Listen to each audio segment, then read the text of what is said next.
vamos a seguir con el tema del perfil de un hombre piadoso. Y eso lo vamos a ver en el Salmo 112. Así que les pido que busquen en sus Biblias el Salmo 112 y que lo mantengan su vista y su dedo en el Salmo 112. Lo que voy a estar tratando de hacer es exponer el Salmo. Si no tienes Biblia, por favor, acércate a alguien que la tenga, para que el Señor nos pueda hablar por medio de su palabra. El Salmo 112 nos dice: bienaventurado el hombre que teme a Jehová y en sus mandamientos se deleita en gran manera. Su descendencia será poderosa en la tierra. La generación de los rectos será bendita. Bienes y riquezas hay en su casa y su justicia permanece para siempre. Resplandeció en las tinieblas luz a los rectos. Es clemente, es misericordioso y justo. El hombre de bien tiene misericordia y gobierna sus asuntos con juicio, por lo cual no resbalará jamás. En memoria eterna será el justo. No tendrá temor de malas noticias. Su corazón está firme, confiado en Jehová. Asegurado está su corazón, no temerá hasta que vea en sus enemigos su deseo. Reparte, da a los pobres, su justicia permanece para siempre. Su poder será exaltado en gloria. Lo verá el impío y se irritará, crujirá los dientes y se consumirá. Sin embargo, el salmista termina diciendo que el deseo de los impíos perecerá. Te alabamos, Padre, por tu palabra, Señor. A lo largo de la historia de la iglesia, ha habido una larga fila de hombres piadosos que han sido usados poderosamente por Dios y cuya influencia y legado han trascendido sus generaciones, haciéndolos un ejemplo para cada hombre, un ejemplo para cada uno de nosotros aquí. Uno de esos hombres, que es considerado como el más grande predicador y teólogo que ha salido de América, fue el pastor Jonathan Edwards. Este hombre tuvo un papel clave en el primer gran despertar en los años 1700. Y según lo dicho por el doctor Martin Lloyd-Jones, sería prácticamente imposible, y lo estoy citando, sería prácticamente imposible exagerar la importancia de Jonathan Edwards a la vida de la iglesia. No solo Edwards se consideraba como el más grande pastor y teólogo que ha dado América, pero su testimonio y capacidad superaron el contexto cristiano, haciendo que sea considerado todavía en nuestra época como una de las mentes más brillantes que ha salido de América. Porque su grandeza y su legado no se basaban en él mismo, sino que su grandeza y su legado a la iglesia y el mundo se basaban principalmente no en su capacidad, pero en el hecho de que desde una temprana edad este hombre determinó tener una vida disciplinada, centrada en Dios. Eso marcó la diferencia. Siendo un hombre de menos de 20 años, Jonathan Edwards escribió una lista de resoluciones comprometiéndose a una vida piadosa. 70 resoluciones comprometiéndose a una vida piadosa. Y él se comprometió a cada semana, por lo menos una vez por semana, examinar esa lista para ver si su vida estaba marchando de acuerdo a la palabra de Dios. Y a principios de esta resolución, de la lista de 70 resoluciones, Jonathan Edwards escribió lo siguiente: consciente de que no soy capaz de hacer nada sin la ayuda de Dios, les ruego que por su gracia, solo por su gracia, me permita mantener estas resoluciones siempre y cuando estén de acuerdo con su voluntad y siempre y cuando honren a Cristo. Consciente de que no soy capaz de hacer nada sin la ayuda de Dios, les ruego que por su gracia y solo por su gracia me permita mantener estas resoluciones siempre y cuando estén de acuerdo con su voluntad y siempre y cuando honren a Cristo. Y al mirar su ejemplo, y al mirar la condición de la iglesia de Dios en la actualidad, hoy me pregunto, ¿por qué es que la idea del hombre de Dios, de un hombre apartado para Dios, de una manera u otra, se perdió en medio de nosotros? ¿Por qué es que los cristianos no son descritos por el mundo ni por ellos mismos como personas temerosas de Dios? Parece como si la iglesia ha estado predicando una moralidad sin amor y sin temor a Dios, y simplemente esto no funciona. Eso nunca lo ha hecho y nunca lo hará. Nunca podremos por nosotros mismos ser piadosos. Nunca podremos por nosotros mismos ser santos, sino que necesitamos estar pegados a Dios, porque apartados de Dios no somos nada. Y la Biblia de principio a fin llama a los elegidos por Dios a centrar su vida en Dios. Y como hombres tenemos ese llamado. Y eso es lo que vemos en el Salmo 112. Nos ofrece una visión general, un perfil, una imagen de un hombre que es piadoso, que está comprometido con aprender y está comprometido con practicar, con vivir la palabra de Dios. Y al hacerlo, este pasaje, el Salmo 112, nos da 4 puntos relevantes del perfil de un hombre piadoso. Lo primero que nos da en el versículo 1 es el carácter del hombre piadoso. El carácter del hombre piadoso. En los versículos 2 y 3 nos da las bendiciones del hombre piadoso. En los versículos 4 al 9 nos da el testimonio de un hombre piadoso. Y en el versículo 10 nos da el contraste de un hombre piadoso. Por lo que veamos el primer punto. El carácter de un hombre piadoso, ¿cómo luce según la Biblia? Nos dice el versículo 1, bienaventurado el hombre que teme a Jehová y en sus mandamientos se deleita en gran manera. O sea que sobre el carácter de un hombre piadoso, este versículo nos está dando 2 aspectos o 2 componentes muy importantes. Primero, que es alguien que teme a Jehová. El hombre piadoso es alguien que teme a Jehová. Y lo segundo es que se deleita en gran manera, no solamente que se deleita o que le gusta, que se deleita en gran manera en los mandamientos de Dios. La Biblia hace mucho énfasis en la necesidad, en la cualidad y los beneficios para un hombre de temerle a Dios. Yo elegí algunos salmos que nos hablan de esto, en los cuales se trata la importancia de temer a Dios, y se los voy a enlistar ahora. El Salmo 34, versículo 9 nos dice, temed a Jehová vosotros sus santos, pues nada falta a los que le temen. El Salmo 34, 7 nos dice, el ángel de Jehová acampa alrededor de los que le temen y los defiende. El Salmo 33, 18 nos dice, he aquí, el ojo de Jehová está sobre los que le temen. El Salmo 85, versículo 9 nos dice, ciertamente cercana está su salvación. ¿La salvación de quién? De Dios. ¿A quiénes? A los que le temen. El Salmo 103, versículo 13 nos dice, como el Padre se compadece de sus hijos, se compadece Jehová de los que le temen. El Salmo 103, versículo 17 nos dice, mas la misericordia de Yahweh, de Jehová, es desde la eternidad y hasta la eternidad sobre los que le temen, y su justicia sobre los hijos de los hijos. El Salmo 145, versículo 19 nos dice, cumplirá el deseo de los que le temen, oirá a sí mismo el clamor de ellos y los salvará. ¿Salvará a quienes? A los que le temen. Por lo que, como podemos ver, es algo, parece vital en la vida de alguien, el temerle a Dios.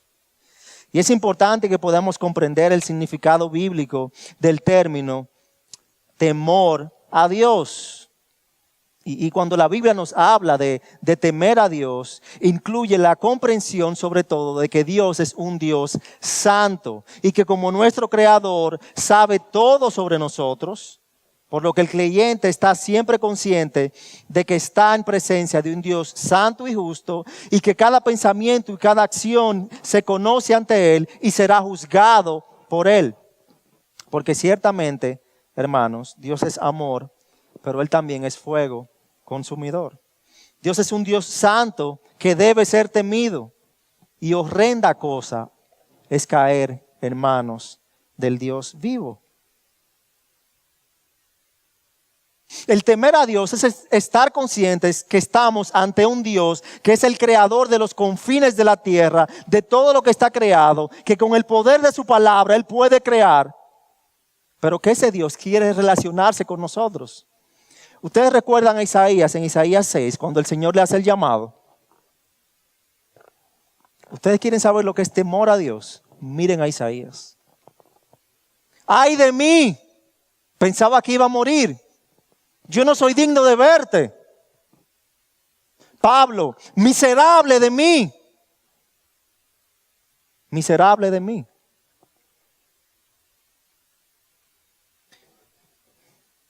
Yo no sé si tú seriamente estás consciente de la realidad de esa verdad. Y no solo a los creyentes, pero también a ti, amigo, que estás aquí, si no conoces a Dios. ¿Estás consciente de que algún día nos presentaremos ante Dios? Y seas creyente o no, le tendrás que dar cuentas al juez todopoderoso.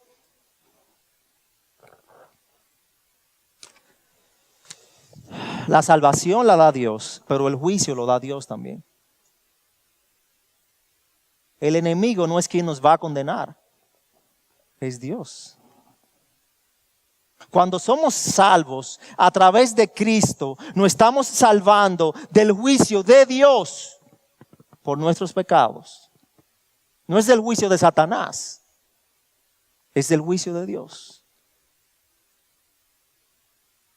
Y por lo tanto a ese Dios que es juez justo y misericordioso es el Dios que le debemos temer. ¿Estás viviendo tú consciente de esto? ¿Estás viviendo una vida que honre a Dios? ¿Estás temiendo a Dios como debes? Ahora, el segundo componente que nos da aquí, o el segundo elemento que este versículo 1 nos da acerca de el hombre piadoso, el perfil del hombre piadoso, no es solamente que es alguien que teme a Dios, pero que el temor a Dios lo lleva a deleitarse en gran manera en los mandamientos de Dios. Aquel hombre que está en busca de la piedad tiene una vida centrada y en la palabra de Dios. Y esto es porque para nosotros es imposible separar a Dios de su palabra. Es imposible. Él se ha revelado a nosotros a través de su palabra. Es la palabra el medio por la cual somos justificados, es el medio por el cual somos salvos, es el medio por el cual somos santificados y es el medio por el cual obtenemos esperanza de glorificación, esperanza de vida eterna. Por lo tanto, la palabra de Dios, y no me refiero a la palabra del hombre que dice, tengo una palabra de Dios para ti, me refiero a la Biblia. La palabra de Dios debe ser central en nosotros. Si yo me voy a deleitar en algo, si yo me voy a deleitar en algún mandamiento, y si yo voy a vivir por algún mandamiento, yo no quiero que sea por un mandamiento de hombre. Yo no quiero que sea por mi propia convicción, la mía, por lo que yo creo y lo que yo digo. No se trata de lo que Ángel Cardosa cree. Se trata de lo que dice la palabra de Dios. Y por esto es que yo debo regirme. Por esto es que esto debe ser lo central en los púlpitos, en las iglesias. Por esto es que esto debe ser lo central en la vida de mi familia. Y sobre todo, por eso es que esto debe ser lo central en mi propia vida.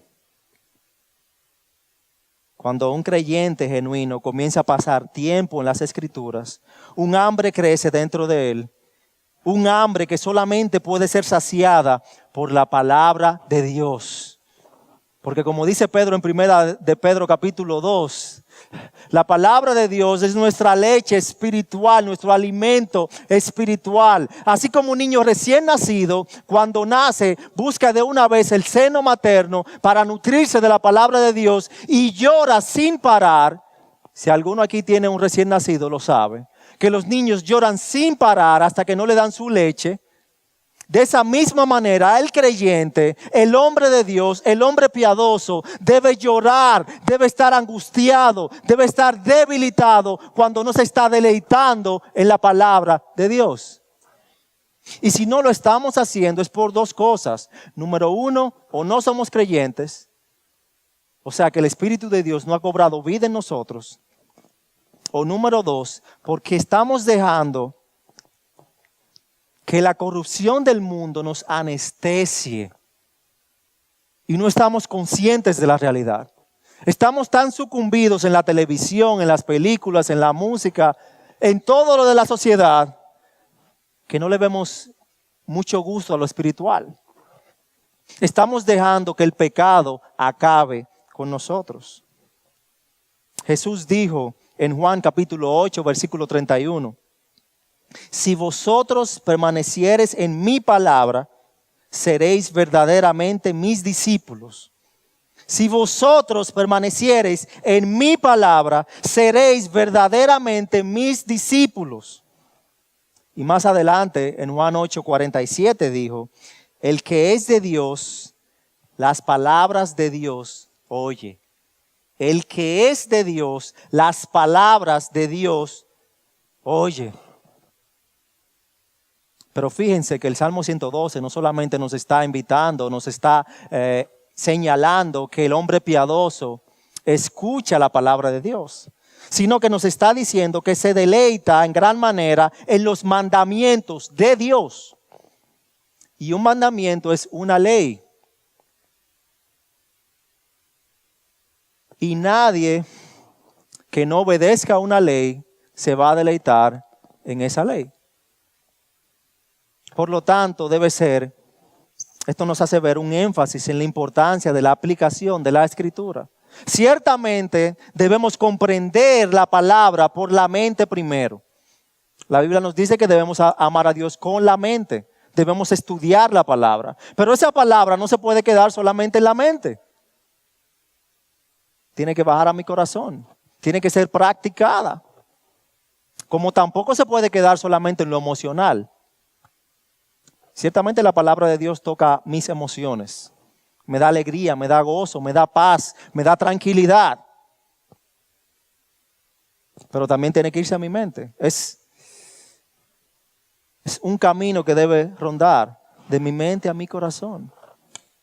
No solo por la mente, no solo por emociones, todo junto. Para que yo pueda obedecer genuinamente la palabra de Dios. Como hombres, para poder vivir de una manera piadosa, hemos de tomar gran placer en estudiar, en meditar, pero también en practicar las Escrituras en nuestras vidas. Debemos dejar que la palabra de Dios nos confronte, que la palabra de Dios altere nuestra seguridad, que nos ayude a ver nuestros pecados ocultos y nuestros deseos carnales. Porque tampoco podemos deleitarnos en ella si venimos a ella con una actitud orgullosa, pensando que yo soy demasiado para la palabra de Dios. Que yo soy tan bueno y tan puro que yo me sé todo esto y no lo necesito. Yo debo venir a la palabra de Dios con una actitud humilde, de verdad. Buscando que el Señor descubra mi corazón y descubra mis pecados ocultos. Para yo poder vivir de una manera piadosa. El pastor Jonathan Edwards, en una de sus resoluciones, de las 70 resoluciones que les mencioné, escribió lo siguiente, la número 28. Decido estudiar las Escrituras tan firme, tan constante y tan frecuentemente que no viva yo, sino su palabra en mí. Tan firme, tan constante y tan frecuentemente que no viva yo, sino que viva su palabra en mí. Y este compromiso se mostró en su dedicación de estudio de la Biblia, ya que estudiaba más de 10 horas al día la palabra de Dios. En lo personal, con su familia, con su iglesia, constantemente estudiando la palabra de Dios. La palabra de Dios debe ser central en la vida de un hombre piadoso. El segundo aspecto que nos enseña este salmo, el segundo punto, son las bendiciones de aquel hombre piadoso. ¿Cómo luce las bendiciones de un hombre piadoso? Y lo primero que nos habla es de su legado. Dice el versículo 2, su descendencia será poderosa en la tierra. La generación de los rectos será bendita. Resplandeció en las tinieblas luz a los rectos. Bienes y riquezas hay en su casa, el versículo 3. Y su justicia permanece para siempre. Y esto se refiere al hecho de que por la influencia espiritual de ese hombre piadoso, de ese hombre que teme al Señor y que se deleite en los mandamientos de Dios, su familia, sus hijos, su descendencia, su legado será de gran influencia en el mundo. El regalo más grande y la lección más importante que podríamos dar a nuestros hijos es ser hombres centrados en Dios. El regalo más grande que yo le dejo a mis hijos no es que yo les voy a pagar la carrera universitaria más cara. No es que yo les voy a dejar una herencia financiera de millones de dólares en el banco. No es eso. El mayor legado que tú y yo como hombres le podemos dejar a nuestros hijos o a esta sociedad, a la iglesia, es una vida centrada totalmente en Dios.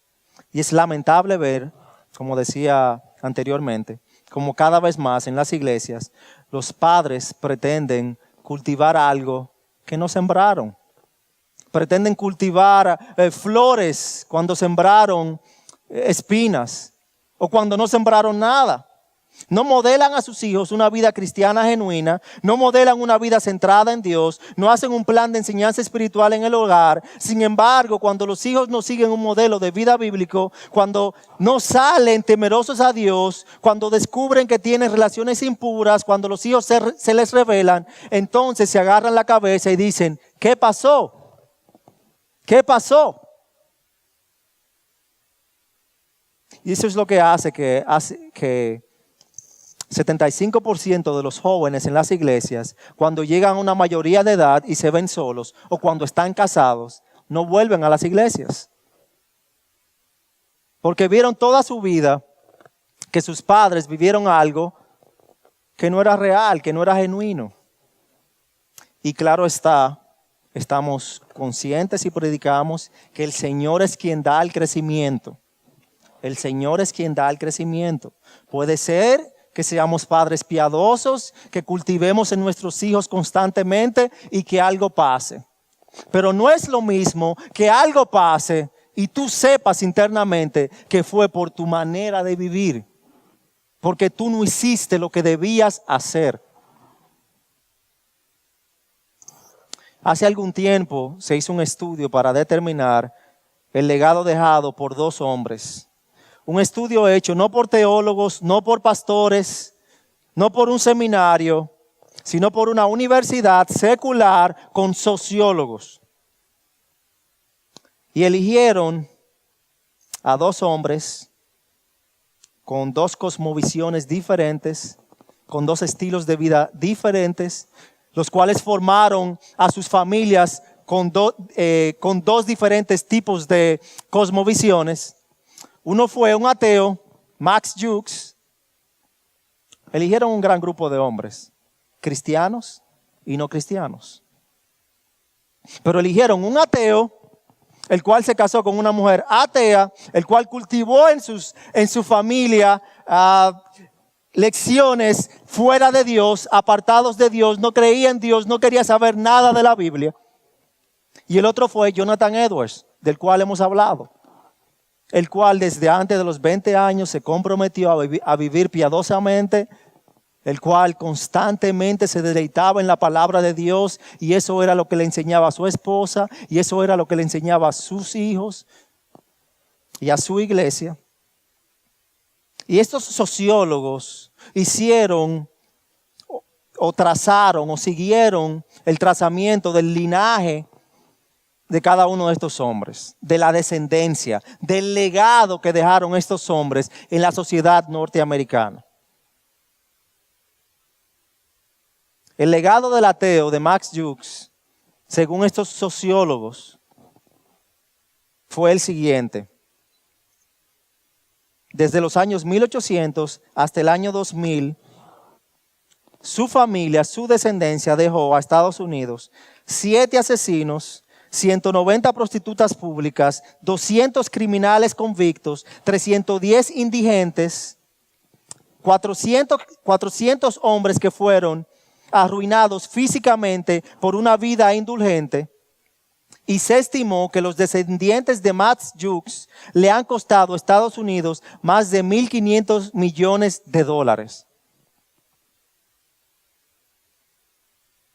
La otra familia que eligieron fue la familia de Jonathan Edwards. Y el legado de Jonathan Edwards a los Estados Unidos hasta el año 2000 fue el siguiente. Un vicepresidente de los Estados Unidos, 3 senadores estadounidenses, 3 gobernadores, 3 alcaldes, 14 presidentes de universidades, 30 jueces, 65 profesores, 80 titulares de cargos públicos, 110 abogados y sobre todo más de 300 misioneros en todo el mundo y pastores. Ese es el poder, ese es el legado de una vida centrada en Dios. Estiman los Estados Unidos que la familia de Jonathan Edwards ha tenido una influencia en casi todas las industrias que han sido desarrolladas del año 1800 hasta el 2000 en los Estados Unidos. Ese es el poderoso ejemplo, hermanos, que nos muestra cómo el liderazgo piadoso, cómo el liderazgo de un hombre que se ejercita constantemente para la piedad puede tener un profundo efecto, no solamente en su familia, sino en su sociedad. Dime algo, ¿qué le estás enseñando a tu familia? ¿Cuál es el legado que tú estás dejando, que vas a dejar en esta sociedad? ¿Cuál es el legado? Porque ciertamente, si no estás viviendo piadosamente, estás viviendo de una manera apartada de Dios. Y tu legado no va a ser de un hombre piadoso. ¿Recuerdan? A Dios no lo podemos engañar.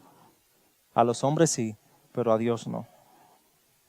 Y el texto aquí en el Salmo 112 nos sigue diciendo algunos beneficios o bendiciones de aquel hombre que es piadoso. Nos dice el versículo 3, bienes y riquezas hay en su casa y su justicia permanece para siempre. Y entendido literalmente en el contexto del Antiguo Testamento, esta es una promesa del Antiguo Pacto, ya que en el Antiguo Pacto las riquezas eran vistas, y en nuestros días también, pero no tanto como en ese entonces, como un símbolo de bendición divina. Sin embargo, contrario a lo que algunos piensan en estos días, estas riquezas claramente no son para vivir en lujo y un gasto descontrolado del dinero, sino que son para hacer el bien. Por lo tanto, la prosperidad económica que puedas tener no quita el hecho de que aquellos que creen en el Señor dependen totalmente de Él. Y el Señor en su misericordia puede permitir que yo tal vez no sea prosperado económicamente, pero yo sí sé que el Señor no va a permitir que yo deje de comer, que yo no tenga alimento, que yo no tenga techo. Tal vez el Señor no me está bendiciendo como yo creo que yo debo ser bendecido en mi mente. Pero si nos podemos saber, no nos falta alimento, no nos falta techo. Y eso es por la misericordia de Dios. Como creyentes en Dios debemos saber que Dios es el cual provee para su pueblo. Y nos sigue diciendo en el versículo 3 que su justicia permanece para siempre. El verbo aquí traducido como justicia literalmente significa asignar valor o dar valor a algo que no tienen, la cual es nuestra mayor necesidad. Porque la Biblia nos dice que todos hemos pecado, que ninguno merecemos la gloria de Dios. Y Dios nos hace justos, nos da valor sin aún merecerlo. Y es por esa misericordia que podemos presentarnos delante de Él.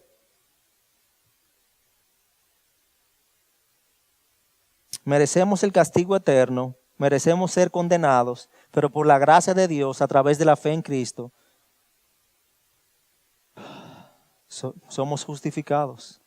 Dios nos asigna valor, el valor de Cristo, no el de cualquier persona, sino el de Cristo.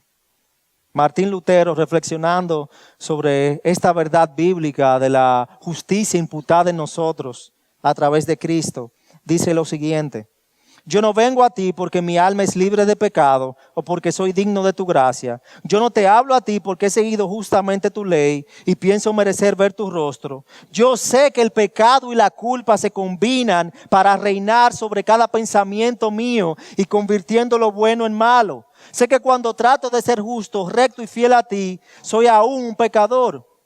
Pero también sé que a pesar de mis pecados, a pesar de que son negros como la noche, me atrevo a venir ante tus ojos porque confío en tu Hijo Jesucristo. La salvación es del Señor y aunque soy indigno, tuyo soy porque Jesús murió por mí. Qué confianza, hermanos, y qué verdad, qué gran verdad tenemos en que Dios nos da la justicia de Dios aún sin merecerla. Y el siguiente elemento que vemos en este salmo lo vemos en los versículos 4 al 9, el cual es el testimonio, cómo se conduce aquel hombre que es centrado en Dios. Nos dice el versículo 4, resplandeció en las tinieblas luz a los rectos. Él es clemente, misericordioso y justo. El carácter del hombre piadoso se muestra en la forma que se comporta y en la forma que se relaciona con los demás. Y en esto, no importando en qué situación esté, no importando en qué circunstancia esté en su vida, siempre muestra su temor a Dios y su amor por la palabra de Dios. No importando que tan corruptos o engañosos son los que los rodean, Él es luz donde quiera que está. La palabra de Dios es su lámpara. Como dice el Salmo 119, versículo 105. Lámpara es a mis pies tu palabra y lumbrera a mi camino. En el creyente, en el hombre centrado en Dios, en el hombre que practica la piedad, no hay oscuridad. Porque está caminando, deleitándose a la luz de la palabra. Por lo tanto, ese creyente, como nos dice el versículo 4, es clemente, es misericordioso, es justo. Dice que el hombre de bien, el versículo 5, tiene misericordia y presta, gobierna sus asuntos con juicio. O sea que es una persona íntegra, donde sea que esté. A veces vivimos apartados de la iglesia y el mundo. Y somos una persona en la iglesia y otra persona en nuestros trabajos. Y es triste cuando alguien nos pilla en la iglesia y te dice, ¿y tú eres cristiano? Es penoso cuando alguien te dice de alguien que va a tu iglesia, ¿y ese hombre es cristiano? Porque tal y tal y tal y tal cosa.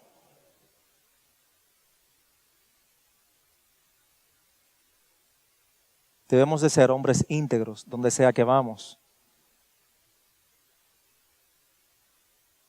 Nos sigue diciendo, nos dice el versículo 5, el hombre de bien tiene misericordia y presta, gobierna sus asuntos con juicio, por lo cual no resbalará jamás, en memoria eterna será el justo. Versículo 7, no tendrá temor de malas noticias, su corazón está firme, está confiado en Dios, porque él está centrado en Dios. No hay noticia que lo pueda conmover, porque su roca es el Señor.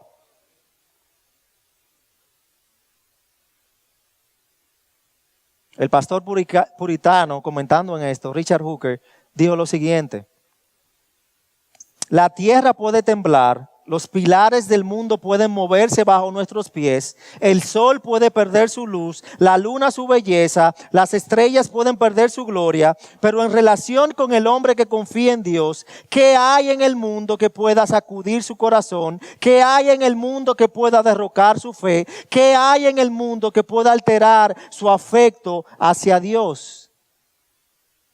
Nada, porque él está confiado en Dios, en la roca. Esta confianza solo puede crecer en aquel hombre que teme al Señor, en aquel hombre que se deleita en la palabra de Dios. Si verdaderamente tememos al Señor y si verdaderamente nos deleitamos en su palabra, estas cualidades tienen que ser un testimonio en nuestras vidas. No podemos ser conmovidos por cualquier noticia, porque nuestra mente está en lo espiritual y el centro de nuestra vida es Dios. Y el cuarto y último punto que nos da aquí el Salmo 112, lo vemos en el versículo 10, y es el contraste de aquel hombre que es piadoso. Dice: lo verá el impío y se irritará, crujirá los dientes y se consumirá. Sin embargo, el deseo de los impíos perecerá. Muchos que no temen al Señor, cuando ven el testimonio y la vida de un hombre que está centrado en Dios, se enojan y le tienen envidia. Eso es lo que ha pasado con la iglesia, que constantemente la iglesia cristiana es atacada desde afuera. Aunque su mayor ataque es desde adentro, con nosotros mismos, también es atacada desde afuera. Dice el Salmo 37, versículo 12, que maquina el impío contra el justo y cruje con él sus dientes. Sin embargo, a pesar de la intención del impío contra el creyente, que nos dice el versículo 10, que su deseo, ¿no qué? No va a perecer. El deseo de los impíos perecerá. El deseo de los impíos perecerá. No va a fructuar. Porque no hay bendiciones para los impíos, pero todo lo contrario. No pueden tener el legado de los piadosos, no disfrutarán de la providencia como los piadosos, no van a tener la compasión de los piadosos y claramente no pueden tener la confianza de los piadosos. Y debido a esto los impíos perecerán.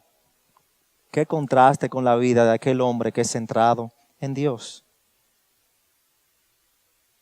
Te pregunto hoy, ¿está tu familia viendo la vida de un hombre de Dios en ti? ¿Está tu familia, está tu iglesia, está la sociedad viendo tu vida con estas características? Con un carácter de un hombre piadoso, con las bendiciones de un hombre piadoso, con la esperanza de un hombre piadoso, y que eres un contraste hacia el hombre impío.